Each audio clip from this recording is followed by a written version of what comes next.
मंदर स्तोत्रोच्चम् श्रीरंभनिधिमन्थनोद्भवविशा सन्दह्यमानां सुरां ब्रह्मादिरवलोक्य यः करुणया हलाहलाख्यं विशन् निःशङ्कं निजलीलया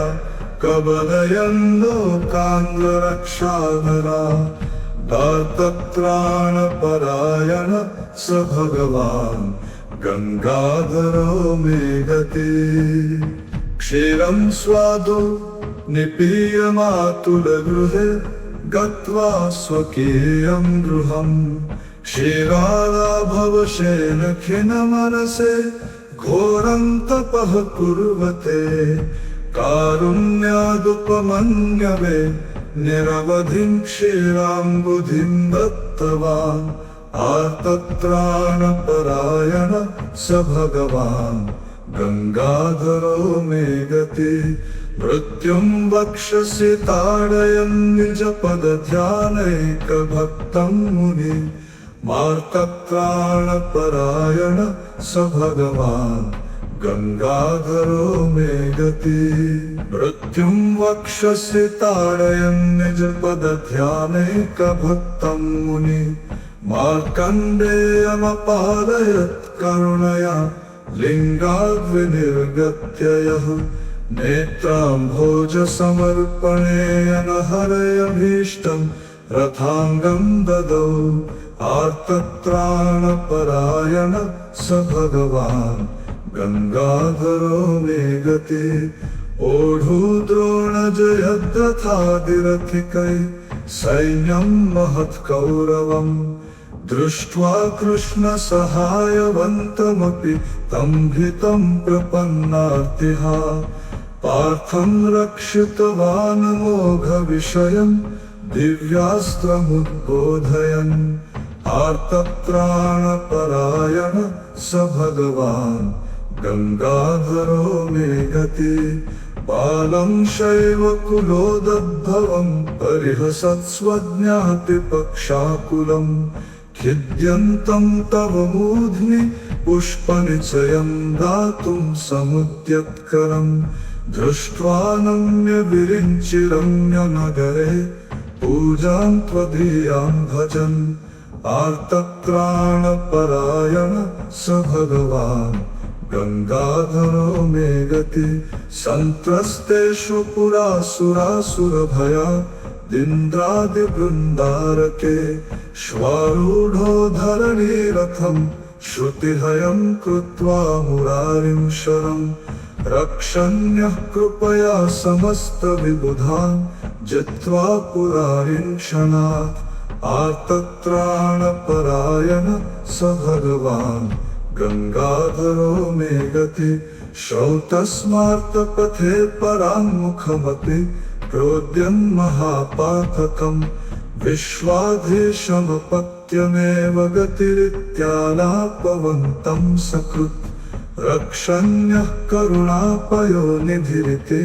प्राप्तप्रसिद्धिः पुरा ह्यार्तत्राणपरायण स भगवान् गंगाधरो मे गति गांगं वेगमवाप्यमान्यविबुधै सोढुं पुरा याचितो दृष्ट्वा भक्तभगीरथेन विनतो रुद्रो जटामण्डले कारुण्यादवनीतले सुरनदीमा पुरयत् पावनीम् आर्तत्राणपरायण स भगवान् गंगाधरो मे गति श्रीरंभनिधिमन्थनोद्भवविशा सन्दह्यमानां सुरां ब्रह्मादिरवलोक्य यः करुणया हलाहलाख्यं विशन् निःशङ्कं निजलीलया कबलयन् लोकान्धरक्षाधरा दातत्राणपरायण स भगवान् गंगाधरो मे गति क्षीरं स्वादु निपीयमातुलगृहे गत्वा स्वकीयं गृहम् क्षीरालाभवशेन खिन्नमनसे घोरं तपः कुर्वते कारुण्यादुपमन्यवे निरवधिं क्षीराम्बुधिं दत्तवान् आर्तत्राणपरायण स भगवान् गंगाधरो मे गति मृत्युं वक्षसि ताडयन् निजपदध्यानैकभक्तं मुनि मार्तत्राणपरायण स भगवान् गंगाधरो मे गति मृत्युं वक्षसि ताडयन् निजपदध्यानैकभक्तं मुनि मार्कण्डेयमपादयत् करुणया लिङ्गाद्विनिर्गत्य यः नेत्राम्भोजसमर्पणेन हरयभीष्टं रथाङ्गं ददौ आर्तत्राणपरायण स भगवान् गंगाधरो मे गति ओढुद्रोणजयद्रथादिरथिकै सैन्यं महत्कौरवम् दृष्ट्वा कृष्णसहायवन्तमपि तं भीतं प्रपन्नार्तिः पार्थं रक्षितवान् मोघविषयं दिव्यास्त्रमुद्बोधयन् आर्तत्राणपरायण स भगवान् गंगाधरो मे गति बालं शैवकुलोदद्भवं परिहसत्स्वज्ञातिपक्षाकुलम् खिद्यन्तं तव मूर्ध्नि पुष्पनिचयं दातुं समुद्यत्करम् दृष्ट्वा नम्यविरिञ्चिरम्यनगरे पूजां त्वदीयां भजन् आर्तत्राणपरायण स भगवान् गंगाधरो मे गति संत्रस्तेषु पुरासुरासुरभया दिन्द्रादिवृन्दारके श्वारूढो धरणीरथं श्रुतिहयं कृत्वा मुरारिं शरं रक्षण्यः कृपया समस्तविबुधान् जित्वा पुरारिं क्षणात् आर्तत्राणपरायण स भगवान् गंगाधरो मे गति श्रौतस्मार्तपथे पराङ्मुखमपि प्रोद्यन् महापातकम् विश्वाधीशमपत्यमेव गतिरित्यालापवन्तं सकृत् रक्षण्यः करुणापयो निधिरिति प्राप्तप्रसिद्धिः पुरा ह्यार्तत्राणपरायण स भगवान् गंगाधरो मे गति गांगं वेगमवाप्यमान्यविबुधै सोढुं पुरा याचितो दृष्ट्वा भक्तभगीरथेन विनतो रुद्रो जटामण्डले कारुण्यादवनीतले सुरनदीमा पुरयत्पावनीम् आर्तत्राणपरायण स भगवान् गंगाधरो मे गति श्रीरंभो निधिमन्थनोद्भवविशा सन्दह्यमानां सुरान् ब्रह्मादिरवलोक्य यः करुणया हलाहलाख्यं विशन् निःशङ्कं निजलीलया कबलयन् लोकान् आर्तत्राणपरायण स भगवान् गंगाधरो मे गति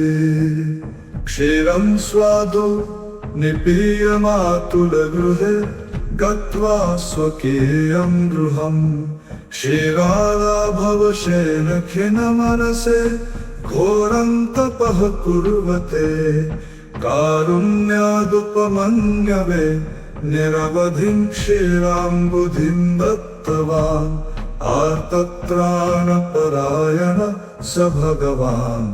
गंगाधरो मे गति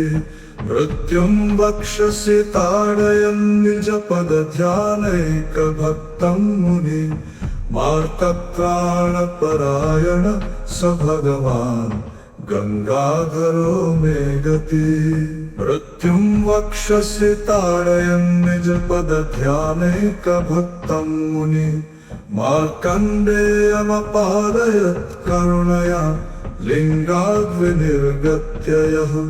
नेत्राम्भोजसमर्पणेन हरयभीष्टं रथाङ्गं ददौ आर्तत्राणपरायण स भगवान् गङ्गाधरो मे गति ओढुद्रोणजयद्रथादिरथिकै सैन्यं महत्कौरवम् दृष्ट्वा कृष्णसहायवन्तमपि तं भीतं प्रपन्नार्तिः पार्थं रक्षितवान् मोघविषयं दिव्यास्त्रमुद्बोधयन् आर्तत्राणपरायण स भगवान् गङ्गाधरो मे गति बालं शैवकुलोद्भवं परिहसत्स्वज्ञातिपक्षाकुलं खिद्यन्तं तव मूर्ध्नि पुष्पनिचयं दातुं समुद्यत्करं दृष्ट्वानन्यविरिञ्चिरम्यनगरे पूजां त्वदीयां भजन् आर्तत्राणपरायण स भगवान् गङ्गाधरो मे गति सन्त्रस्तेषु पुरासुरासुरभयादिन्द्रादिवृन्दारके श्वारूढो धरणीरथं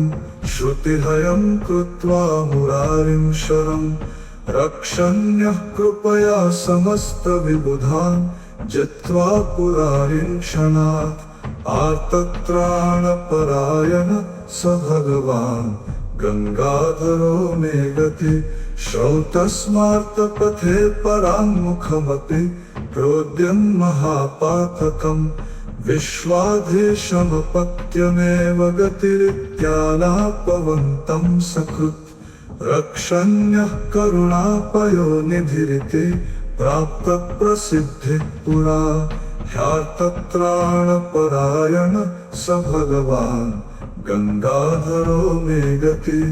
गाङ्गं वेगमवाप्यमान्यविबुधै सोढुं पुरा याचितो दृष्ट्वा भक्तभगीरथेन विनतो रुद्रो जटामण्डले कारुण्यादवनीतले सुरनदीमा पुरयत्पावनीम् आर्तत्राणपरायण स भगवान् गङ्गाधरो मे गति श्रीरन्ध्रनिधिमन्थनोद्भवविशा सन्दह्यमानां सुरान् ब्रह्मादिरवलोक्य यः करुणया हलाहलाख्यं विशन् निःशङ्कं निजलीलया कबलयन् लोकान्धरक्षाधरा आर्तत्राणपरायण स भगवान् गङ्गाधरो मे गति क्षीरं स्वादु निपीयमातुलगृहे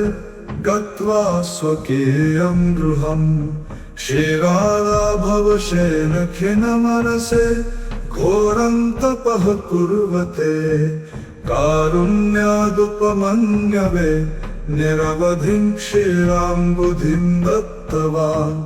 आर्तत्राणपरायण स भगवान् गङ्गाधरो मे गति मृत्युं वक्षसि ताडयन् निजपदध्यानैकभक्तं मुनि मार्तत्राणपरायण स भगवान् गङ्गाधरो मे गति मृत्युं वक्षसि ताडयन् निजपदध्यानैकभक्तं मुनि मार्कण्डेयमपालयत् करुणया लिङ्गाद्विनिर्गत्य यः नेत्राम्भोजसमर्पणेन हरयभीष्टं रथाङ्गं ददौ आर्तत्राणपरायण स भगवान् गङ्गाधरो मे गति ओढुद्रोणजयद्रथादिरथिकै सैन्यं महत्कौरवम् दृष्ट्वा कृष्णसहायवन्तमपि तं भीतं प्रपन्नार्तिः पार्थं रक्षितवान् मोघविषयं दिव्यास्त्रमुद्बोधयन् आर्तत्राणपरायण स भगवान् गंगाधरो मे गति बालं शैवकुलोद्भवं परिहसत्स्वज्ञातिपक्षाकुलं खिद्यन्तं तव मूर्ध्नि पुष्पनिचयं दातुं समुद्यत्करं दृष्ट्वानन्यविरिञ्चिरम्यनगरे पूजां त्वदीयां भजन् आर्तत्राणपरायण स भगवान् गंगाधरो मे गति संत्रस्तेषु पुरासुरासुरभयादिन्द्रादिवृन्दारके श्वारूढो धरणीरथं श्रुतिहयं कृत्वा मुरारिं शरम् रक्षण्यः कृपया समस्तविबुधान् जित्वा पुरारिं क्षणात् आर्तत्राणपरायण स भगवान् गंगाधरो मे गति श्रौतस्मार्तपथे पराङ्मुखमपि प्रोद्यन् महापातकम् विश्वाधीशमपत्यमेव गतिरित्यालापवन्तं सकृत् रक्षण्यः करुणापयोनिधिरिति प्राप्तप्रसिद्धिः पुरा ह्यार्तत्राणपरायण स भगवान् गंगाधरो मे गति गांगं वेगमवाप्यमान्यविबुधै सोढुं पुरा याचितो दृष्ट्वा भक्तभगीरथेन विनतो रुद्रो जटामण्डले कारुण्यादवनीतले सुरनदीमा पुरयत्पावनीम् आर्तत्राणपरायण स भगवान् गंगाधरो मे गति श्रीरन्धुनिधिमन्थनोद्भवविशा सन्दह्यमानां सुरां ब्रह्मादिरवलोक्य यः करुणया हलाहलाख्यं विशन् निःशङ्कं निजलीलया कबलयन् लोकाङ्गरक्षाधरा आर्तत्राणपरायण स भगवान् गंगाधरो मे गति क्षीरं स्वादु निपीयमातुलगृहे गत्वा स्वकीयं गृहं क्षीरालाभवशेन खिन्नमनसे घोरं तपः कुर्वते कारुण्यादुपमन्यवे निरवधिं क्षीराम्बुधिं दत्तवान् आर्तत्राणपरायण स भगवान् गंगाधरो मे गति मृत्युं वक्षसि ताडयन् निजपदध्यानैकभक्तं मुनि आर्तत्राणपरायण स भगवान् गंगाधरो मे गति मृत्युं वक्षसि ताडयन् निजपदध्यानैकभक्तं मुनि मार्कण्डेयमपालयत् करुणया लिङ्गाद्विनिर्गत्य यः नेत्राम्भोजसमर्पणेन हरयभीष्टं रथाङ्गं ददौ आर्तत्राणपरायण स भगवान् गंगाधरो मे गति ओढुद्रोणजयद्रथादिरथिकै सैन्यं महत्कौरवम् दृष्ट्वा कृष्णसहायवन्तमपि तं भीतं प्रपन्नार्तिः पार्थं रक्षितवान् मोघविषयं दिव्यास्त्रमुद्बोधयन् आर्तत्राणपरायण स भगवान् गंगाधरो मे गति बालं शैवकुलोद्भवं परिहसत्स्वज्ञातिपक्षाकुलं खिद्यन्तं तव मूर्ध्नि पुष्पनिचयं दातुं समुद्यत्करं दृष्ट्वानन्यविरिञ्चिरम्यनगरे पूजां त्वदीयां भजन् आर्तत्राणपरायण स भगवान् गंगाधरो मे गति संत्रस्तेषु पुरासुरासुरभयादिन्द्रादिवृन्दारके श्वारूढो धरणीरथं श्रुतिहयं कृत्वा मुरारिं शरं रक्षण्यः कृपया समस्तविबुधान् जित्वा पुरारिं क्षणात् आर्तत्राणपरायण स भगवान् गंगाधरो मे गति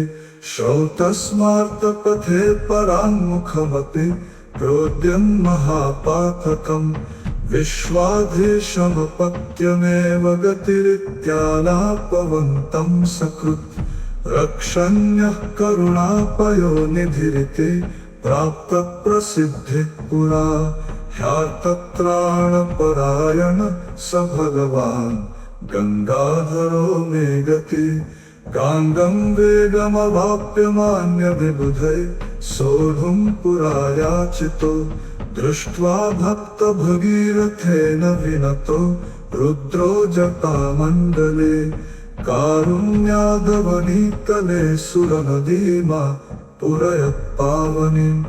आर्तत्राणपरायण स भगवान् गंगाधरो मे गति इति श्रीमदप्पयदीक्षित विरचितं श्रीगंगाधर स्तोत्रम्।